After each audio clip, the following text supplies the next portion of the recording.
What about everything containment foam? Do you love the concept? I feel like you had no reaction.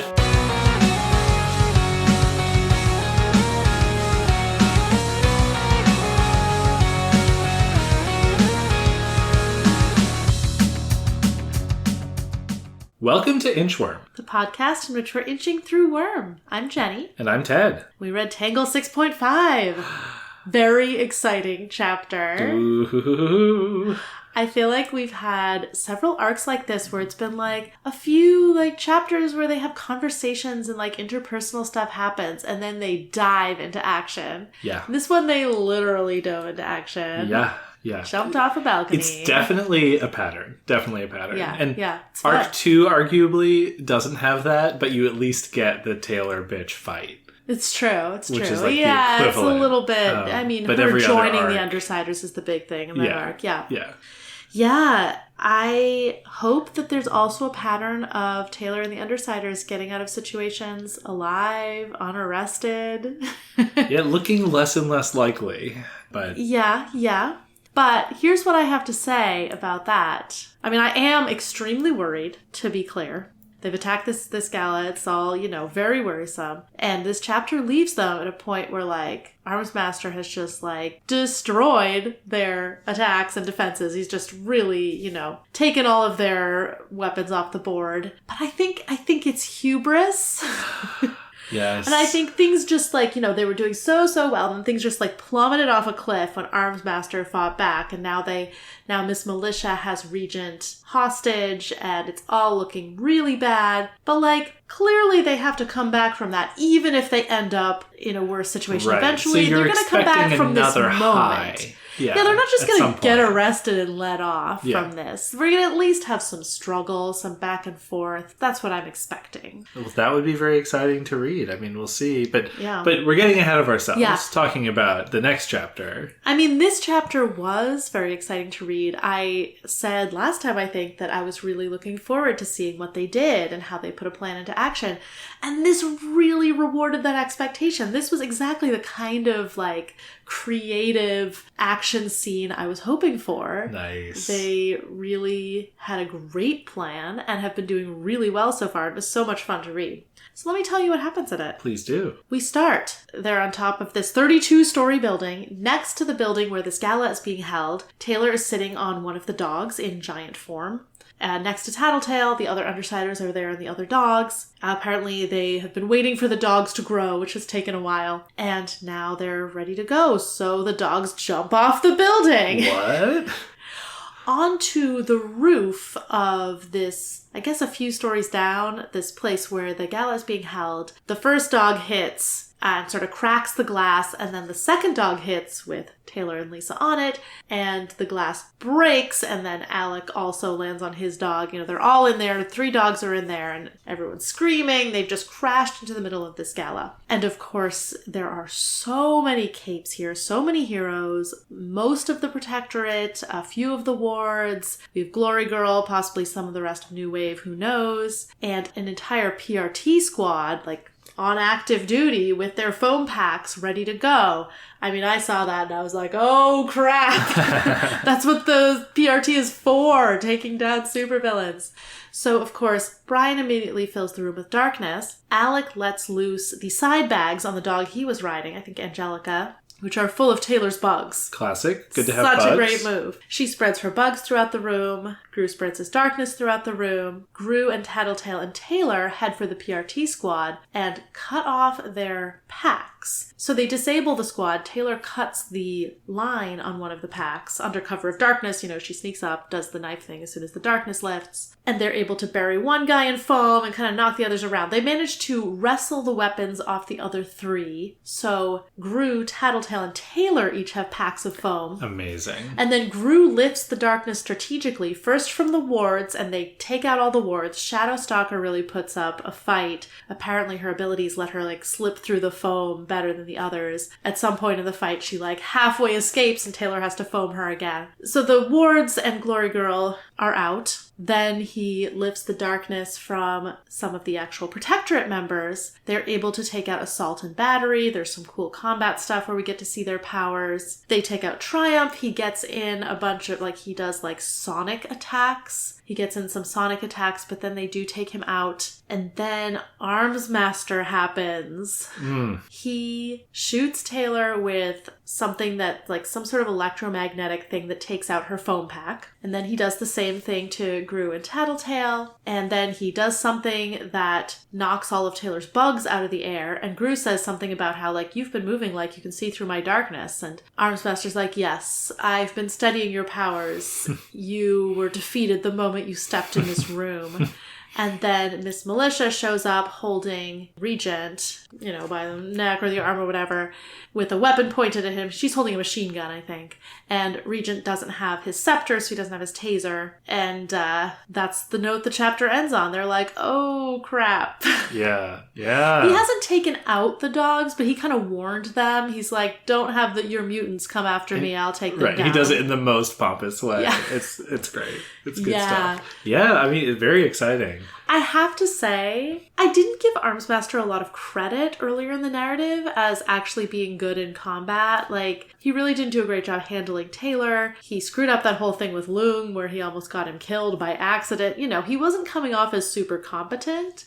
I actually was really impressed with him here. I can see why he's heading the Protectorate northeast or whatever. Yeah. He clearly has been studying, because the Undersiders have been doing so much active combat, like, very recently. He clearly has been studying it. He's figured out what their powers are. He, assuming he is a tinker and isn't just borrowing someone else's tinker stuff, he has developed technology that can counteract their powers. So he must have some sort of lenses that can see through Gru's darkness. He has some sort of weapon that just, like, knocks all the bugs out of the air. Yeah. He clearly has developed a plan for what if supervillains get these foam packs and turn them against us. He has a weapon that takes them out. Yeah. And he, I don't know what else he's developed specifically to combat their powers, but I wouldn't be surprised if there are more things, which will be really fun going forwards if the Undersiders manage to push back, get a little more freedom, get a little breathing room. Then I'm sure he has other tricks up his sleeve, and that's going to be really fun back and forth. Yeah, and there's some baseline physical competency, like he's showing off with his halberd, like his one tool. Oh, yeah, and he does like 3 shots and takes out the 3 weapons. Like, yeah, but he kind of does some like cool flips with it, and he kind of like has to configure it into EMP modes, you know, like right, like he flips it around. Yeah, it's a very impressive object, but the fact that he planned in advance, I feel like compared to the villains Taylor's been going up against, Armsmaster is really stepping up in terms of bringing a level of like Taylor or Tattletale level prep to a cave fight, which is so fun to have in an, at least for the moment, antagonist. Yes. Yeah, it was funny. Armsmaster's like regarding Taylor, like just his mouth a grim line, and she says like, sorry, in a low voice. Yeah. Which I don't even know if he could hear, but she's like, hopefully Gru and Tattletale can't hear that. That sorry was so funny, because it's like a little late, right? Like... But I guess it shows that Taylor still feels that on some level. Yeah. It is interesting, like, first of all, great plan that they have there. The goal is to embarrass all of the heroes. So what they do is they commandeer the equipment that the heroes and their allies have to take down supervillains and use it to disarm all the heroes. Such a good plan logistically, and such a good plan for accomplishing the sort of moral victory they're aiming for. Not exactly moral, but like emotional victory they're aiming for. Yeah. Of like, we'll embarrass you by turning your weapons on you, by like disarming all of you, burying you in foam, and then waltzing off. I'm trying to decide, like, if they get arrested at this point, which would be really interesting, like, think of the conversations we get to have. If they get arrested at this point, is it still, how embarrassing is it for the heroes? How much footage is there that's going to get out and not be suppressed of all the heroes being buried in foam? And how much is that counteracted by, like, oh, but they got the bad guys in the end? Right. Yeah, I'm not really sure. I think if they do arrest them, it's like still a little embarrassing, but it's like, oh, but the heroes pulled it off.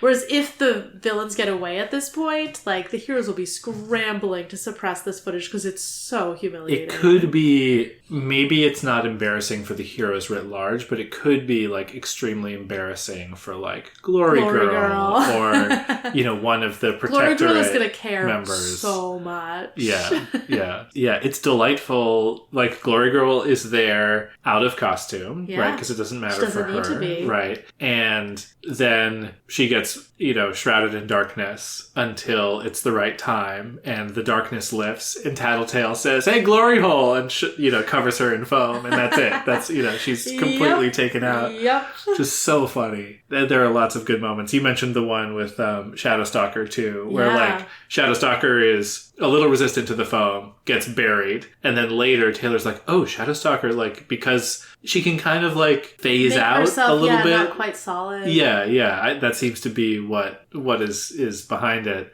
But she's kind of methodically cutting herself out of the foam, and then Taylor's like, "No, stay down." You know what it made me think of? You know the moment in Mulan where the Huns like burst out? They're like the 5 or 6 Huns that survived that like burst out of the snow after the avalanche. And then that's, you know, they're going to go off and terrorize the capital. But like if Mulan had been there and she's just like, nope, and just buries them in the snow again. Amazing. Yeah, I mean, I thought the plan is really clever and smart. I feel like it was fun to see the new cape powers and stuff, but I was a little disappointed. Like, foam on cape action is not as fun to read about as, like, power on power action. But it was so satisfying so, yeah, I'm to glad, see them all get foamed. And I also, like, knew what was going to happen, so there was none of that tension there about, like, what they were trying to do. And I was like, I kind of want to see, like... It's funny, there are parts of me at war because I also want to see the powers pitted against each other in, like, even combat. But I also just want our villain heroes to win. Yeah, absolutely. And the tension that I liked in the chapter, though, is the plan requires that they, like, win and keep on winning because it's, like, the element of surprise. It's using the foam that nobody's expecting, you know, like... But we see, even as they are taking out all of the wards, you know, a third of the Protectorate right away, between Battery, Assault, and Triumph, they're able to knock Gru and Tattletale out pretty quickly. And it's only, you know, like, it really comes down to the wire of them being able to, you know, finish off those 3. I guess the speed at which it goes from the 3 Undersiders have the foam and they're winning to it's just Taylor versus 2 of the Protectorate. It's like, it's really Taylor intense. Who can, like, only barely lift this pack of foam. So the tension really does turn on a dime. I guess it's not that the chapter is intense. It's more just like, it wasn't as satisfying on a power versus power level as some of the stuff that we've seen. That might be true, yeah. Which is fine. It's good to shake it up. It was so satisfying for me. And also it is great, like, having the stakes be this high and having them do so well, at least at first. Yeah, and they couldn't win a fair fight against these people. Certainly not against this number of people, but, like, even if they just went up against the Protectorate. Glory Girl is a challenge. Oh, yes, like, exactly. This is most of the Protectorate. They're just like a little minor gang of villains. They have to be smart, which is why it's so fun. I will say, I'm being too harsh, because I really liked the synergy of Rachel and Brian's power, where, well, first of all, the way Gru is, like, blanketing the darkness and selectively lifting it. Very cool. Oh, yeah. Very great use of his power. But the thing that he does at the end, where he basically lifts the darkness, but in a corridor, and calls out for Bitch to send one of the dogs, and then just, like, I think it's Brutus, just comes charging down the corridor, because Brutus is like, oh, you created a path? I see. There's one guy at the end of that path. I'm going to go headbutt him. Yeah, and he can control the dogs, too. Yeah. If I weren't reading this for the podcast, I would so be looking up what happens. This chapter in particular, I was like, I just want to see what happens, and then I can enjoy this chapter. Yeah. I did sort of skip ahead to the end of the chapter and be like, ooh, they sort of get captured, and I was like, okay, go back 10 pages in my ebook. Yeah. Just because I needed to not be, I just really don't like suspense is the problem. I know. It's just going to get worse. I'm sorry to tell you. Yeah. It's probably going to get worse because they're going to get arrested, and then Taylor's going to have to defend herself to Armsmaster. But if they get arrested at this point, Taylor doesn't have the conundrum of meeting the boss and deciding what to do about her knowledge of the boss, or maybe with whatever is implied by who the boss is. Like, I feel like that storyline is so promising. I don't want that to get cut off. Ooh. So possibly that would be a reason either for them not to be arrested, or it's like just Taylor's arrested and Armsmaster lets her go because she manages to sweet talk her way out. Right. It would also be so interesting if they got arrested for this. And it's like, well, okay, all they really did was bury the heroes in foam. Like, this gala event is so Lisa's Cops and Robbers thing, because there are no actual stakes for the outcome. Like, no civilians are really getting hurt. Even the heroes aren't getting hurt. Like, they're just disabling everyone. There's nothing they're trying to steal. There's, like, you could say there's, like, sort of a public morale stakes, but, like, they're not actually, their practical goals are basically nothing. Yeah. And so it would be so funny to be like, well, they attacked us. That's bad. I mean, certainly they could be arrested for that, but, like, on the scale of things to be arrested for, it's like, it's not like the statute of limitations has run out on all the other stuff they've done. No, that's true. That's true. I take your point. Yeah. Even if they got arrested, it's not like, we're putting these, dastardly criminals behind bars. They shot us with foam. Like... But it's interesting, you do say, like, people aren't going to get hurt, which I think is generally true. I don't know that people have gotten hurt. There is some danger. But that's actually another key part of their plan, right? This is actually, we're 2 for 2 with jobs with human shields. Yeah. Which is another, to me, key differentiator between the hero side and the villain side. Because the heroes, whether it would be good strategy or not, are going to be bound to not use that kind of tactic. Yeah. And Taylor doesn't worry about it in the same way as she worried about potential collateral damage before. Presumably because, maybe it is genuinely, like, less of a threat. But she didn't feel the need to give the "Don't be a hero" speech before, all this went down. That's true. Well, it's because there are dozens of heroes in the room. So, I mean, not dozens, but at least a dozen heroes in the room. So the ordinary people don't have to be heroes. I think also she is not as afraid of what the Undersiders will do. Like, I think their first bank job, like, she'd really just met them. It's like, these are villains. They could do anything. And now she's kind of seen them in combat. She's seen a lot of villains in combat. She's like, I think she sort of internalized the lines. Like, she doesn't expect Lisa to, like, shoot someone so that Armsmaster gets distracted. Like, Right. I think also I just said that this battle is a very cops and robbers scenario. And I think it's pretty plausible for Taylor to be like, okay, well, I know the heroes aren't going to shoot at these bystanders, so there's not really, like, there's not a significant risk in using them as human shields. Like, I can trust the hero's conduct. Yeah, it's not...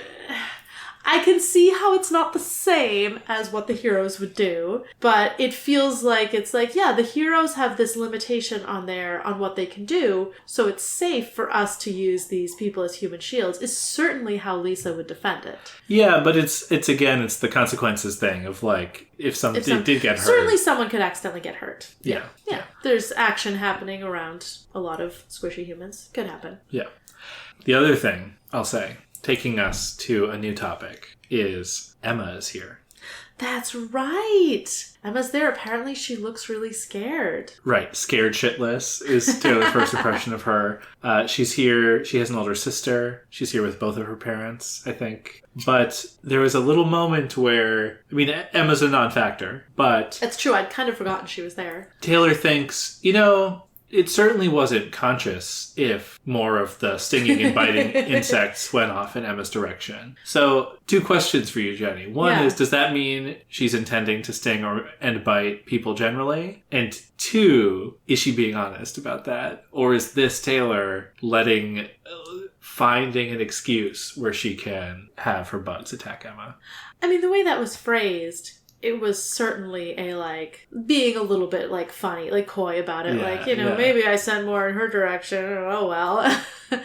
I don't know. It didn't sound like she was having the bugs sting people actively, except for the heroes that she was fighting. So maybe it's the nuance of like, there will be wasps on her. Yeah. But I'm not going to sting her with them. I'm just going to scare her with them. I also think she would be totally justified in sending bugs to sting Emma. I mean, it would be like, she's already said her reasons for not doing that kind of thing. Oh yeah. So, I'm not even getting into that. I'm just saying, is this her finding an excuse to use her bugs on her bully? Like, because that was a line for her. Yeah. This is such a different context. Yeah. Right.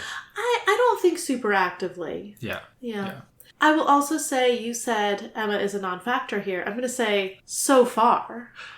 Of course. In this chapter. This is where Emma's powers manifest. That would be incredible. Also, this is the kind of event that could be a trigger event for someone. That's true. Yeah, we've had a few events like that so far with like people as human shields. Could become capes out of this. That's a really good. Wouldn't it be fascinating? I mean, observation. Lisa said that more people become villains than heroes because trigger events are so traumatic. I'm not sure that really holds up for me, but if this trigger event is traumatic, causes someone to become a cape, or to get a power, I guess it's not quite the same thing, they decide to become a villain, what would be their thinking around joining a team like the Undersiders? You're like, you gave me my power by terrorizing me, but you gave it and you seemed cool. Like, it would be interesting to see, like, would someone hold a grudge against them? Would they be grateful? Like, would they just so not fascinating. really care? Yeah. Yeah. I mean, it would depend. I think it would depend on a lot of things. I mean, I really, really hope at some point in this book we meet someone who has gotten a power because of what the Undersiders have done. Nice. Excellent prediction. Yeah. Or a thing to It's a hope. Hope for. Yeah. Right. But yeah, I have to think something will come of this Emma thing. What if she unmasks Taylor? What if she recognizes Taylor's hair? Taylor, I think, still hasn't built the back of her mask. Yeah. I mean, you've been on this. Emma's going to find out. Yeah. This would be such a more interesting way for her to find out than, like, spying on her house or something, which seems a little beneath Emma, honestly. Well, I was going to say she wouldn't spend that much time on Taylor, but she does spend a lot of time thinking about Taylor. Yeah. But yeah, if she unmasks Taylor, that would be horrifying. I would be aghast. Yeah. I would hate it. Yeah. We'll see. But yeah, something has to come of Emma being there. I did like Taylor's thought that, like, I hated that I was giving her a interesting, fun story to share at school, which actually also says something about what she's expecting to happen to these people. Like, she doesn't really think these people are in that much danger if what she's thinking is like, ugh, darn it, now Emma's gonna have a good story for school. Or is it that she has come around to Lisa's point of view? Because that's kind of what Lisa was suggesting. Yeah. The only bad outcome of villainy is the expected outcome is you have a story to tell. And here we have Taylor repeating that. I think that can be a factor in her thinking without meaning that she has fully come around to I'm not saying, but the idea was incepted, perhaps successfully. Yeah. And I think also she's used to Emma getting out of every situation without a scratch, like turning every situation to her advantage. So Emma in particular is likely to come out of this with like a cool story rather than like lifelong trauma. Yeah, or just like a broken arm or something. Right, like, yeah. Yeah. It was also significant that people like Emma are here, right? What we hear about these are the rich people in gala this auction, incredibly poor city. Yeah. This is the upper crust. The tickets are like $200 to $400 a head. I gotta say, I feel like the Eras tour really desensitized me. For obviously, this is 2011. This isn't like a 5-hour concert, but I mean, it's like a significantly less fun event, I'm sure. But like, she was like, they were up to $400. I was like, wasn't there massive inflation in this world? Well, but for different things. It's true. Yeah, this is like, coffee's expensive. Yeah, Broadway show prices. And like, even then, like, very, this is like Hamilton prices. For a fundraiser, that doesn't actually sound that pricey. Like, and $30 goes towards your auction bid, which is a detail that I loved. Like, it is steep for an event, but for like this caliber of event with like all these heroes, and it's a fundraiser for the mayor, the city, who knows?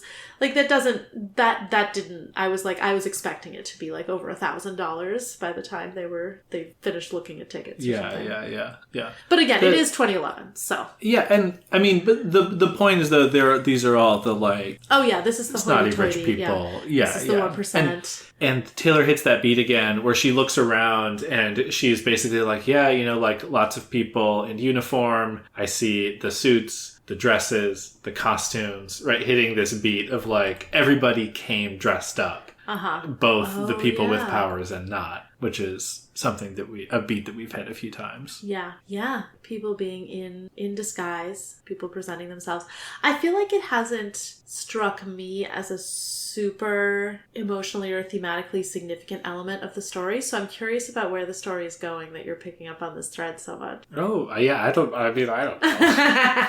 Maybe nowhere. Maybe you've just picked it up as like a motif and it's cool, but yeah, it's fun to see. It's fun to see where I'm trying to glean. I know. Well, I do you have any thoughts about containment foam? I mean, really, really excellent narrative element. It is a way to take people out without having to knock them over their heads and use the like concussion off switch that fiction often has to go to. Because you do need, if you're going to have your characters going into combat all the time, I mean, actually killing and maiming people is like pretty vicious. You don't want that to happen. Like, you want the fun of combat without the stakes of like, oh, people are going to get like permanently disabled or killed. Yeah. And yeah, this foam is so good for that. Because yeah, all but the absolute strongest capes can be contained by it, which does make me worry what's going to happen with Glory Girl. She seems pretty strong. And it doesn't hurt you. It's breathable. It muffles, I guess flame it dampens resistant. Fire. Yeah, like whatever your abilities are, it kind of... Yeah, it's a way to take chess pieces off the board, almost. Not quite off the board, but it's a way to do that really effectively. I mean, like, it was such a fun battle plan. Yeah. The foam is, I think, the first instance we've seen of, like, mass-produced tinker tech. Yes. Oh, I noticed that. Yeah. So tinker tech definitely can be duplicated. It doesn't just answer to its creator. Right. And that to me is, I'm just so curious if we'll get to pull on that thread at all of like, who is this tinker? Yeah. Like, how much maybe foam it was Armsmaster. Can they make? Right. Yeah, exactly. It was sort of like, what's the distribution? Does Armsmaster have to make it all? Or is this actually something where he was just able to say, like, this is the formula? Right. I do remember, well, maybe this was ambiguous with Kid Win, when Kid Win had made, like, that, like, cannon thing that he brought to the battle, and, Piggo? Is that her name? Piggo was like, we're going to, like, decommission this. And he's like, no, someone can still use it. I guess it wasn't, like, it wasn't someone can build more. It was just someone can still use this one.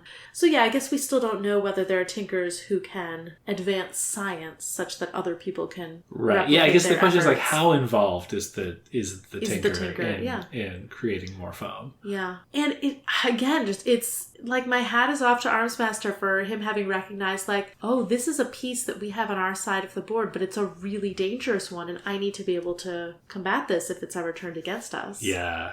Oh, yeah, absolutely. And it would be disappointing to me if none of the heroes had thought of that. It's like, if they were all kind of dumb-ups in that way. Yeah. Like, it's good that the opponents are clever, too.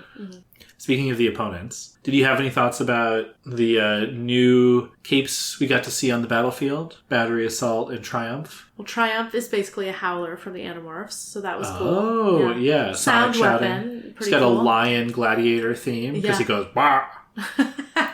He roars. Yeah, we got to see Assault and Battery working together. Yeah. Siblings. Lovers? We don't know. No, there was no detail at all. No emotion in their interaction. Yeah. I just think it's so cool. The fact that they are teamed up together now makes sense. Yes. Because Battery charges up when she's not moving, and Assault is a kinetic energy manipulator. Yeah. So at the start of the fight, she just kicks him, and then he takes all of that energy and uses it for himself, which is so awesome. I gotta say, if they are boyfriend and girlfriend, the sex they're having must be wild. Charging up, kinetically manipulating. That's true. Oof. That's true. Maybe we'll get that interlude. You there wasn't much sex in this. You didn't say there was none. So you did say it wasn't YA. So we could. We'll see. Get that in we'll early. See. I guess we'd finally find out if they're siblings or not. Yeah. Well, I want to take us back before we wrap up to the beginning scene of the chapter, which was so exciting, right? You were saying just like to be dropped into the thick of it, and they're doing this like, I'll read this one paragraph. Falling from a height like that, you don't get to scream. The wind takes your voice from you. If you happen to have something to hold on to, you cling to that for dear life and you pray, even if you aren't a praying type. My hands clutched hooks of bone on either side of Judas's neck hard enough that I thought I might break either the bone or my hands. Good stuff. I gotta say, those first two sentences feel like they could be like a metaphorical encapsulation of something that happens in the story. Falling from that height, you cling on to whatever you have. I hope that doesn't happen to Taylor, but the story's gotta have ups and downs. Well, speaking of metaphors, yeah, I'll take you a little bit. So Taylor has this like, she's thinking, still time to back out. Yeah. This is your last chance, Taylor. I loved that writing. That was great. And then we get so what they're doing specifically is like they're leaping down several floors, and then the dogs are basically springing off of a lower landing to go across to the gallery. They jump, and Taylor's like, time seemed to stand still. We'd crossed the event horizon. It was do or die from here on out. That made it eerily easy to cast aside all doubts and hesitation and steel myself for what came next. Oh yeah, I loved that. It is funny. I feel like she is someone who gets in her head so much, and it's such a relief to her when action just pulls her out of that and she just has to think on her feet and do whatever she can. Yeah, yeah. It reminds me of what our friend Faith had to say. She was doing a translation degree and wanted to change to interpretation, which is the spoken aloud version, because translation, you kind of you have to like sit there and make yourself work, and you can also take infinite time on it, and you can obsess over it, you can be perfectionist. And interpretation, like someone's talking and you're either talking at the same time or you're talking right after them, and like you just have to do it in the moment. You don't have the option to procrastinate. You don't have to like make yourself do the thing. You're just responding to it. And it's that sort of like being in action and being forced to do something can be easier. Yeah. Getting into that flow state. Yeah. That's a great point. The two things that I wanted to dig into on this was, one, I really like the choice of event horizon as the metaphor here, because there are a lot of these like you're crossing a threshold that you can't go back on, but the idea of like being pulled into a black hole from which there is no escape is like that's like a real tangle. Oh right? Yeah, because I mean you were saying a metaphor. Yeah, she is crossing a line. Is this the line where she's not going to be able to come back? Does that mean they are going to get arrested? I'm like trying to pick up breadcrumbs because I'm not allowed to keep reading. Well, we started the arc with we're descending into the darkness, right? Yeah. And so like in here we have Taylor thinking, this is my last chance to back out. Although it's so funny because like this event so far has not felt like descending into the darkness in terms of what they've had to do. Like this is actually a very squeaky clean job they're pulling. Right. In the way that it's very cops and robbers and not carving people's eyes out or whatever. Exactly. Not a single eyeball has gotten carved out, and that's become my standard for battle now, so this one's really fallen short. I guess, the other detail is I really like the parallel back to Arc 1, where this is again starting on a rooftop looking down on your prey, but the building is so much higher. This is a skyscraper and not like a 2-story building in the docks or whatever. And her prey is heroes, not villains. Yes. But and the stakes are bigger, everything's bigger. It's just really fun to come back to that kind of a scene. Yeah. It was funny how, like, they fell, and, like, Lisa's like, yeah, we're never doing that again. Everyone thought that was a little rough. Rue fell off, Alec fell off, Yeah, Alec almost made it look okay. Yeah, he almost looked cool in his landing, but not quite. There's a nice, I should say, for all of our smug bugs out there, there's a nice moment at the beginning where Tattletale and Taylor are both on the dog together. I felt Tattletale clutch me tighter from where she sat behind me. I picked up on that. That was great.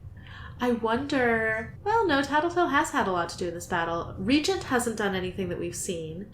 Bitch, I mean, was instrumental in the opening, obviously, but we haven't gotten to see the dogs do a ton. But I think it's Regent's turn to do something cool. Yeah. But I feel like this is the point in the battle where I'm like, what are the other ingredients that are going to come into play? Are there heroes they haven't noticed? We know about Armsmaster and Miss Militia. We don't know if there's anyone else who hasn't been foamed yet. We don't know if anyone's going to break free. They're not going to be able to spray Shadowstalker again because their foam is dead. So right. Maybe she'll become a factor. Yeah, well, of course there's Emma. There could be, we don't know what the members of New Wave look like. If Glory Girl's there, probably some of her other family members are there. Right, and they're not in costume, so maybe we haven't known to shoot them. That's a great point. Yeah. Though we did hear that the other wards and New Wave are likely on duty tonight. That's probably true. So probably not that many of them, but there could be someone there. Know. Do you think they sent Glory Girl alone? And they, maybe, but... Well, who knows? And because Gallant, he was a total nothing in this chapter, but... Gallant was he there? Glory Girl, yeah. I forgot, yeah. Clockblocker and Vista are the heroes of the hour. Gallant and Shadowstalker are also here. Also there. I forgot about Gallant. Yeah, so that's probably why Glory Girl was there. The one thing I was going to pick up on is another thing that I liked is because of what Taylor is focusing on, she doesn't have time to get full command of the battle with her bugs. So for the first bit of the chapter, we don't know what's going on with Regent or Bitch, and we don't know what's going on with Armsmaster, Miss Militia, and Velocity is the last cited member of the Protectorate Velocity. Who hasn't even shown up yet. So if you're looking for unexploded grenades, we have 3 members of the Protectorate still standing. Nice. Okay. But, I think there'll be some on both sides. But we don't know the full plan for the Undersiders. I just said still standing. I don't even mean to imply that. I don't even really necessarily remember what's true or not. But the point is, Regent and Bitch could have been fighting Armsmaster and Miss Militia and Velocity. Yeah, who knows what they were doing. We don't know. They could have been doing something else. They could have been preparing an escape. And it's fun to have that fog of war. Yes. At this point, midway through a fight scene. I mean, I feel like I'm starting to get a little bit of the rhythm of how Wild Bow does these scenes. Yeah. And I'm starting to, look forward to, okay, what are the next few ingredients that are going to, toggle the needle back and forth between, the heroes and the villains. Oh, that's awesome. Yeah. That's great. But I want our hero villains to come out on top, and I don't know if they will. Yeah, well, just keep winning, right? I mean... Just keep winning. What do? We win. I've already predicted a lot of things. I think if I had to come down on it, I would say I do think that they're going to escape because I want that to be true. Great. But something else is going to have to change. Or there's just they're going to have to do something that, I think there needs to be more consequences from this battle for our hero villains other than just, we got a lot of money and we get to meet the boss. Sure. But meeting the boss is enough of a big consequence that if they manage to get out, that's the next place for the story to go, potentially. Okay. Yeah. There are no new cape names. Okay, not surprising. Kind of met all these people already. Yeah. Oh, one thing that was mentioned in maybe the last chapter was there are a bunch of capes who have come to town to help with this event or with the ABB situation. We haven't seen any of them in this fight. We don't know if any of them are at this gala, but that could be another ingredient that comes into play. Yeah, that's a great point. Yeah. Do you want to read me the first line of the next chapter? I'd love to. Oh, no. Surrender, Armsmaster ordered us. I mean, I don't even know if there needs to be any more of that sentence. That's a whole paragraph. Yeah. That sounds right. I mean, Taylor will probably think about, looks like we were going to have to surrender. Miss Militia has a machine gun. Alec is captive. Our weapons have just been disabled and none of our powers are any good against Armsmaster. I mean, it's really... Look at the pessimistic recap. Situation. Yeah, but then I think something will have to shift. Either something that they've kept up their sleeves or something that maybe isn't anticipated.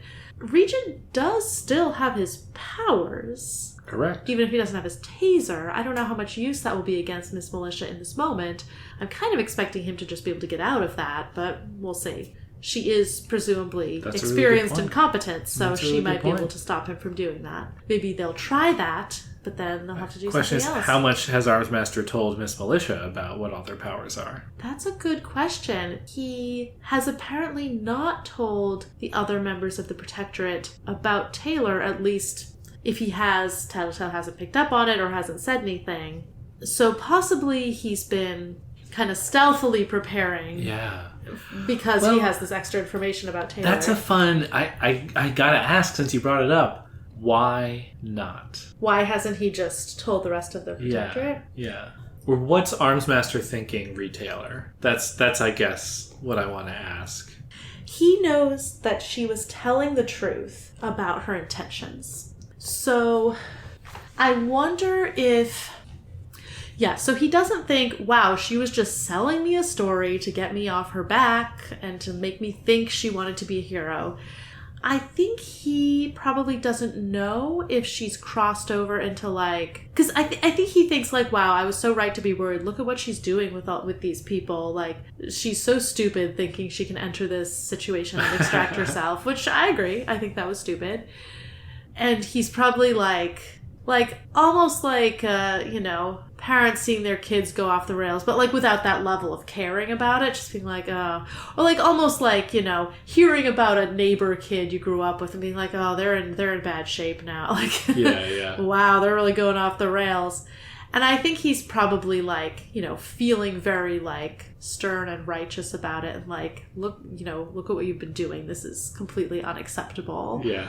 And I think I would say he doesn't think all hope is lost of her giving them valuable information and like coming to their side.